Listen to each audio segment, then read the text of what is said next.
Everyone, good afternoon. Welcome to the global online classes. आज आपण MS set exam 2026 या परीक्षेच्या तयारीसाठी आपण पेपर 2 हा जो विषय आहे याचा अभ्यास सुरू करत आहोत. ठीक आहे. आता आजचा आपला विषय जो आहे तो आहे कॉन्स्टिट्यूशनल अँड ॲडमिनिस्ट्रेटिव्ह लॉ. हा जो विषय आहे तो सगळ्यात महत्त्वाचा आणि सगळ्यात जास्तीत जास्त प्रश्न या टॉपिकवरती या युनिटवर विचारले जातात आणि सगळ्यात वास्ट विषय आहे हा.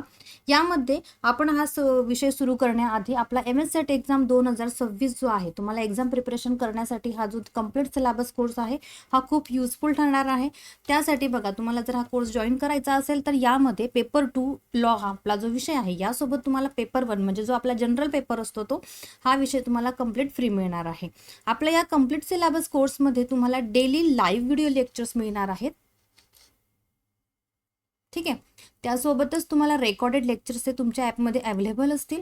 तुम्हाला डिटेल PDF नोट्स ज्या आहेत त्या प्रोव्हाइड केल्या जाणार आहेत. आपण time to time doubt clearing sessions जे आहेत ते घेणार आहोत, जेणेकरून जर कुणाला काही डाऊट्स असतील तर ते आपण त्याच्यामध्ये सॉल्व्ह करणार आहोत. युनिट वाईज MCQ सुद्धा सॉल्व्ह करून घेणार आहोत. तुम्हाला मॉक टेस्ट सुद्धा अवेलेबल करून दिले जाणार आहेत. त्याच्यासोबतच तुम्हाला प्रिव्हियस इयर क्वेश्चन्स जे आहेत ते सुद्धा प्रोव्हाइड केले जातील आणि त्यामध्येच आपला हा जो कम्प्लीट सिलेबस कोर्स आहे याची व्हॅलिडिटी जी आहे ती 1 वर्षाची आहे.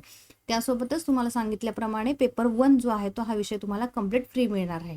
म्हणजे जर तुम्हाला सबस्क्रिप्शन घ्यायचं असेल तर तुम्हाला फक्त एकाच विषयाचं घ्यायचं आहे आणि त्यासोबतच तुम्हाला पेपर 1 जो जनरल पेपर आहे तो कम्प्लीट फ्री मिळणार आहे. ओके. आता आपण आपला कॉन्स्टिट्यूशन हा जो विषय आहे याच्यामध्ये आपण सुरुवात करणार आहोत आणि आजचा आपला टॉपिक जो आहे तो आहे प्रिएम्बल बद्दल आपण डिस्कस करणार आहोत.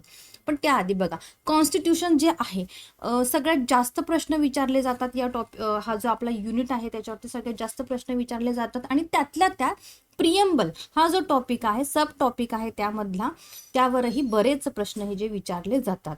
बघा,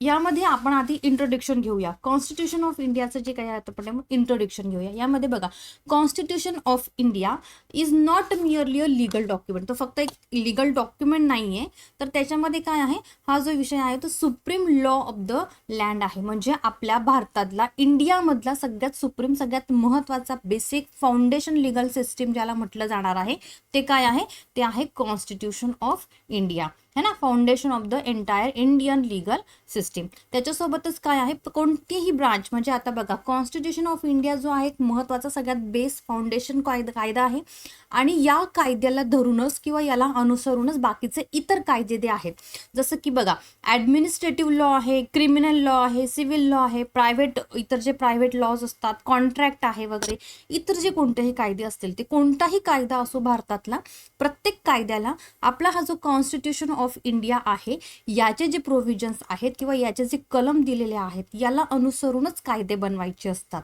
म्हणजे काय आहे, भारतातील आपलं सगळ्यात महत्त्वाचा जो संविधान आहे या संविधानाला अनुसरून तुम्ही कायदे बनवू शकतात. पण संविधानामधील दिलेले जे प्रोव्हिजन्स आहे याच्या विरुद्ध जाऊन किंवा याला व्हायोलेट करणारे, याचं उल्लंघन करणारे जर आपण कोणते कायदे निर्माण केले असतील तर ते कायदे जे आहेत ते इनव्हॅलिड ठरू शकतात किंवा त्याच्यातली काही कलम असतील जे आपल्याला भारतीय संविधानाला इनव्हॅलिड करणारे किंवा इन्फ्रिंज करणारे, त्याचं कायद्यांचं उल्लंघन करणारे जर कोणते टर्म्स कंडिशन्स असतील, कोणते प्रोव्हिजन्स असतील, कलम असतील तर ते सुद्धा इनव्हॅलिड ठरू शकतात. म्हणजेच काय, एकंदर कोणताही कायदा निर्माण करत असताना त्याला जी मिळणारी अथॉरिटी आहे, त्याला जो मिळणारा अधिकार आहे तो कुठून मिळतो, तो कॉन्स्टिट्यूशन ऑफ इंडिया या आपल्या संविधानामधून मिळतो. ठीक आहे. आता आपण प्रिएम्बल बघूया. बघा, प्रिएम्बल जो आहे, ज्याला मराठीमध्ये प्रस्तावना असं म्हटलं जातं, हे जे प्रिएम्बल आहे हा सगळ्यात महत्त्वाचा पार्ट आहे. म्हणजे काय आहे, प्रिएम्बल जो आहे introductory part of the constitution. आपलं जे संविधान आहे, भारताचं जे संविधान आहे याचं इंट्रोडक्शन किंवा याची जी एकंदर शॉर्टमध्ये समराईज जी माहिती आपल्याला मिळते ती प्रिएम्बलमधून म्हणजेच प्रस्तावनामधून मिळत असते. म्हणजेच काय आहे, आपल्या कॉन्स्टिट्यूशनमध्ये, आपल्या संविधानामध्ये एकंदर नेमकं आहे तरी काय, कोणते कलम आहे, कशाशी रिलेटेड आहे, एक ढाचा जो आहे किंवा एक फ्रेमवर्क जी आहे ती आपल्याला प्रिएम्बलमधून माहिती मिळते किंवा प्रिएम्बलमधून ती अंडरस्टँड होते. ठीक आहे. म्हणून काय आहे, preamble is the introductory part of the constitution of India, म्हणजे एक इंट्रोडक्शन देणारा आहे पार्ट. त्याला तुम्ही मॅप असं सुद्धा म्हणू शकतात. म्हणजे काही नकाशा जो असतो, नक्षे जे असतात ते आपल्याला सांगतात ना कुठून तुम्हाला कुठे जायचं असेल वगैरे, तर तुम्ही कोणत्या मार्गे जाणार आहात. सेम त्याच पद्धतीने प्रिएम्बल जे आहे ते वर्क करतं. ठीक आहे. It reflects the philosophy, objective and basic values of the constitution. आपल्या कॉन्स्टिट्यूशनमध्ये कोणकोणत्या फिलॉसॉफी त्यांनी रिफ्लेक्ट करत आहे किंवा कोणत्या फिलॉसॉफी आहेत, ऑब्जेक्ट काय आहे, त्याचं बेसिक व्हॅल्यू काय आहे आपल्या कॉन्स्टिट्यूशनची, संविधानाची, ही माहिती सुद्धा आपल्याला कुठून मिळते, प्रिएम्बल मधून मिळत असते. आणि हे जे प्रिएम्बल आहे याला तुम्ही ID कार्ड असं सुद्धा, आयडेंटिटी कार्ड म्हणू शकता किंवा सोल ऑफ द कॉन्स्टिट्यूशन असं पण म्हणू शकता. या प्रिएम्बल मधून इंटेन्शन ऑफ द फ्रेमर्स, म्हणजे हे जे कॉन्स्टिट्यूशन जे आहे ज्यांनी फ्रेम केलेलं आहे, जी कॉन्स्टिट्यूंट असेंब्ली आहे, यांचं इंटेन्शन काय आहे कॉन्स्टिट्यूशन तयार करत असताना, हे इंटेन्शन सुद्धा आपल्याला या प्रिएम्बल मधून माहीत मिळतं. त्याच्यानंतर फंडामेंटल व्हॅल्यू कोणकोणते आहे, आपल्या कॉन्स्टिट्यूशनचे कोणकोणते फंडामेंटल व्हॅल्यूज आहेत, हे सुद्धा आपल्याला या प्रिएम्बल मधून जाणून माहिती भेटते. ओके. आता हिस्ट्री ऑफ द प्रिएम्बल. आता प्रिएम्बल आलं नेमकं कुठून आणि कोणत्या पद्धतीने आलेलं आहे बघा. 1946ला ऑब्जेक्टिव्ह रिझोल्युशन जे आहे ते काय आहे, ऑब्जेक्टिव्ह रिझोल्युशन जे आहे ते इंट्रोड्यूस करण्यात आलं. कोणी केलं इंट्रोड्यूस, जवाहरलाल नेहरू यांनी. काय आहे, 13 डिसेंबर 1946 मध्ये कॉन्स्टिट्यूंट असेंब्लीच्या समोर काय केलं त्यांनी, एक ऑब्जेक्टिव्ह रिझोल्युशन जे आहे ते इंट्रोड्यूस केलं. आता हे ऑब्जेक्टिव्ह रिझोल्युशन म्हणजे काय, याच्यामध्ये काय, basic principles and philosophy for the new constitution.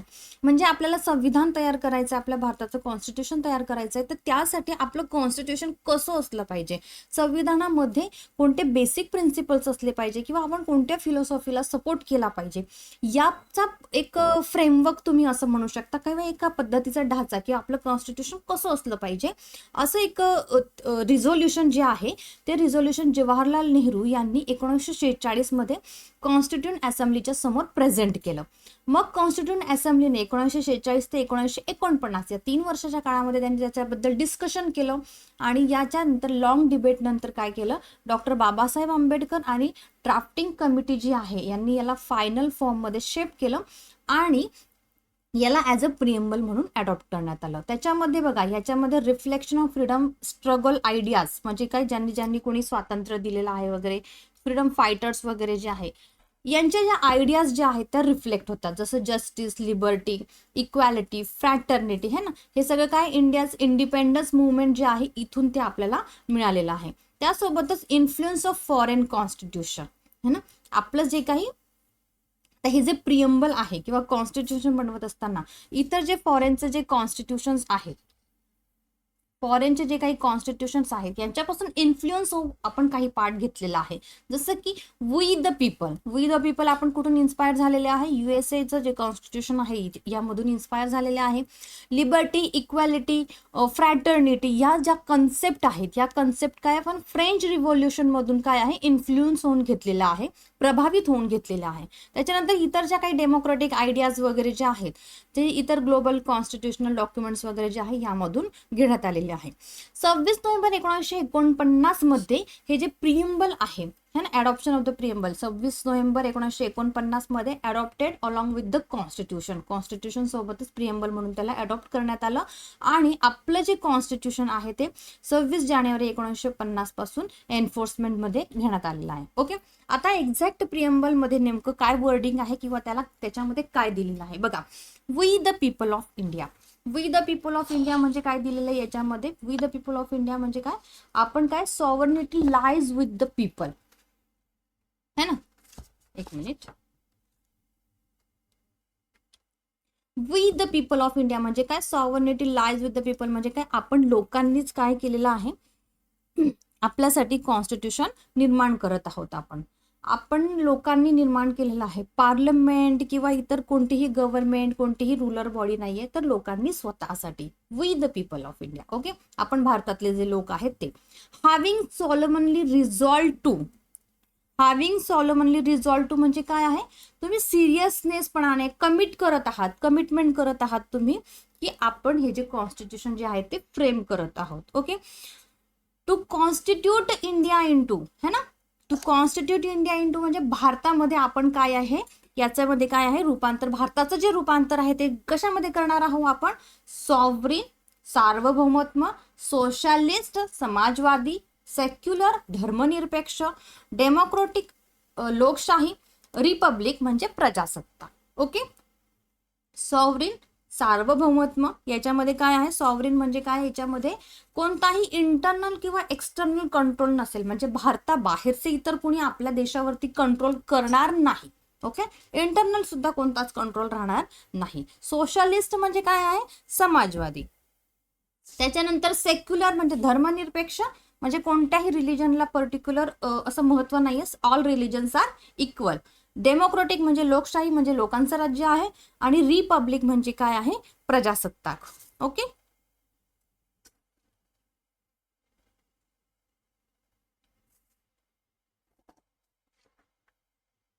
Republic म्हणजे काय आहे, प्रजासत्ताक. प्रजासत्ताक आहे म्हणजे काय आहे, इथे काय आहे, अल्टिमेट सोर्स कोण असणार आहे, पीपल हे अल्टिमेट सोर्स असतील, कोणताही राजा वगैरे नाही, म्हणजे देशाचा कोणताही एखादा किंग किंवा क्वीन नाहीये, तर लोक जे आहेत ते राज्य चालवणार आहेत. And to secure to all its citizens, है ना. ठीक आहे, आता याच्यामध्ये काय आहे, सिटीजन्सला काय काय प्रोटेक्ट करायचं आहे आपल्याला, to secure all its citizens. सिटीजन्सचे काय सेक्युअर करायचे तुम्हाला, सिटीजन्सला जस्टिस सेक्युअर करून द्यायचं आहे. जस्टिस म्हणजे त्याच्यामध्ये कोण कोण आहे, सोशल, इकॉनॉमिक आणि पॉलिटिकल जस्टिस. लिबर्टी ऑफ म्हणजे काय, लिबर्टी ऑफ स्वातंत्र्य, स्वातंत्र्य कसलं, विचारांचं स्वातंत्र्य तुम्हाला एक्सप्रेस करणार आहे. बिलीफ विश्वास, फेथ वर्शिप वगैरे हे जे आहे ते राईट टू रिलिजन मध्ये येतात. ओके, याचं स्वातंत्र्य तुम्हाला मिळणार आहे. Equality of status and opportunity, है ना. Equality of status of opportunity म्हणजे काय, everyone is equal before the law. कायद्यासमोर प्रत्येक व्यक्ती जो आहे तो इक्वल आहे.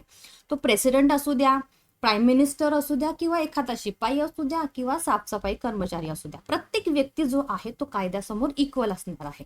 And to promote among them all. Okay, इथे प्रमोट आहे, हा, to promote among them all. ठीक आहे, फ्रॅटर्निटी प्रमोट करायचं आपण, त्यांना काय करणार आहे, प्रमोट करणार आहेत बंधुत्व, भाईचारा, है ना, बंधुभाव. फ्रॅटर्निटी म्हणजे बंधुभाव त्यांना आपण अश्युअर करत आहोत. The dignity of the individual and the unity and integrity of the nation, म्हणजे इंडिव्हिज्युअल व्यक्ती जो आहे याची सुद्धा डिग्निटी आपल्याला अश्युअर करायची आहे, त्यांना गॅरंटी द्यायची आहे किंवा त्यांना प्रोटेक्ट करायचं आहे. आणि त्यासोबतच आपल्या भारताचं युनिटी आणि इंटिग्रिटी ऑफ द नेशन जे आहे याला सुद्धा आपल्याला प्रोटेक्ट करायचं आहे. टू अवर कॉन्स्टिट्यूंट असेंब्ली, म्हणजे जी कॉन्स्टिट्यूंट असेंब्ली आहे या असेंब्लीच्या समोर this 26 day of November 1949, 26 November 1949 साली, डू हिअर बाय, आतापासून आपण काय करतो आहोत, त्याला अडॉप्ट करत आहोत, इनॅक्ट करत आहोत, and give to our self, आणि आपण हे स्वतःलाच देत आहोत. आपण हे जे कॉन्स्टिट्यूशन आहे, इंडियातील जे लोक आहे यांनी स्वतःलाच हे कॉन्स्टिट्यूशन जे आहे ते काय केलेलं आहे, दिलेलं आहे, प्रदान केलेलं आहे. ओके, आलं लक्षात इथपर्यंत. आता हे जे प्रिएम्बल आहे, भारताची जी प्रस्तावना आहे, याच्यामध्ये बरीच चर्चा झालेली आहे, बरेच डिबेट्स जे आहेत ते कोर्टामध्ये झालेले आहे, याबद्दल डिस्कस करण्यात आलेले आहे. याच्याशी रिलेटेड काही जे लँडमार्क जजमेंट्स आहेत आपण ते बघूया. फर्स्ट जे लँडमार्क जजमेंट आहे ते आहे री बेरुबारी युनियन केस 1960. ओके, याच्या खाली इथे त्याचं कम्प्लीट नाव दिलेलं आहे. आता या जी केस आहे याच्यामध्ये काय कोणता इश्यू क्रिएट आला होता, whether the preamble can be used to interpret the constitution and whether it is a part of the constitution. ठीक आहे, आता यामध्ये प्रश्न असा होता की प्रिएम्बल जे आहे म्हणजे भारताची जी प्रस्तावना आहे, कॉन्स्टिट्यूशनची, संविधानाची जी प्रस्तावना आहे, त्याला कॉन्स्टिट्यूशन मध्ये आपण इंटरप्रिट करण्यासाठी, कॉन्स्टिट्यूशन मधले जे टर्म्स आहेत त्याला इंटरप्रिट करण्यासाठी, त्याचा अर्थ समजून घेण्यासाठी आपण त्याला वापरू शकतो का, यूज करू शकतो का, आणि त्यासोबतच weather it is a part of the constitution, आणि हा कॉन्स्टिट्यूशनचा पार्ट आहे का. ओके, प्रिएम्बल जे आहे, प्रस्तावना जी आहे, त्याला आपण इंटरप्रिट करण्यासाठी वापरू शकतो का, आणि तो भारताच्या संविधानाचा पार्ट आहे की नाही, असा प्रश्न निर्माण आला होता. या केसमध्ये जजमेंट देण्यात आलाय की प्रिएम्बल जे आहेत कॉन्स्टिट्यूशनचा पार्ट नाही. Okay, it can not be a source of substantive powers but it may be used only as an aid to interpretation. पण इंटरप्रिटेशनसाठी तुम्ही याला मदत घेऊ शकता, प्रिएम्बलची तुम्ही मदत घेऊ शकतात. ॲम्बिग्युटी कोणती टर्म्स असेल, कठीण किचकट काहीतरी टर्म्स आहे कॉन्स्टिट्यूशनमध्ये जे तुम्हाला अंडरस्टँड होत नाहीये, समजत नाहीये, त्यासाठी तुम्ही प्रिएम्बलचा यूज करू शकतात. पण प्रिएम्बल जो आहे तो कॉन्स्टिट्यूशनचा पार्ट नाही आणि प्रिएम्बल इज नॉट एन्फोर्सेबल. ठीक आहे, प्रिएम्बलमध्ये जे काही टर्म्स कंडिशन्स दिलेले आहे किंवा जे आपल्या ऑब्जेक्टिव्ह रिझोल्युशन वगैरे जे काही दिलेलं आहे ते एन्फोर्सेबल नाही असं या केसमध्ये म्हणणं होतं. त्याच्यानंतर ह्या केसचा जो डिसिजन आहे त्याला ओव्हरूल करण्यात आलं होतं. ठीक आहे, नेक्स्ट आहे त्यानंतर आलेली आहे Keshavananda Bharati versus state of Kerala. 1973 मधली सगळ्यात लँडमार्क जजमेंट आहे, फेमस जजमेंट आहे, याच्यावर बरेच प्रश्न विचारले जातात. ही जी केस आहे ही या केसमध्ये जजमेंट दिलेला आहे की प्रिएम्बल जो आहे तो कॉन्स्टिट्यूशनचा पार्ट आहे, है ना. Parliament can amend the constitution, parliament जी आहे ती कॉन्स्टिट्यूशनला अमेंड करू शकते, पण अमेंडमेंट करत असताना त्याचं जे बेसिक स्ट्रक्चर जे आहे त्याला तुम्ही डिस्ट्रॉय करू शकत नाही. आणि ही जी केस आहे या केशवानंद भारतीच्या केसमध्ये बेसिक स्ट्रक्चर डॉक्ट्रिन जो आहे तो प्रोपाउंड झालेला आहे, इंट्रोड्यूस झालेला आहे.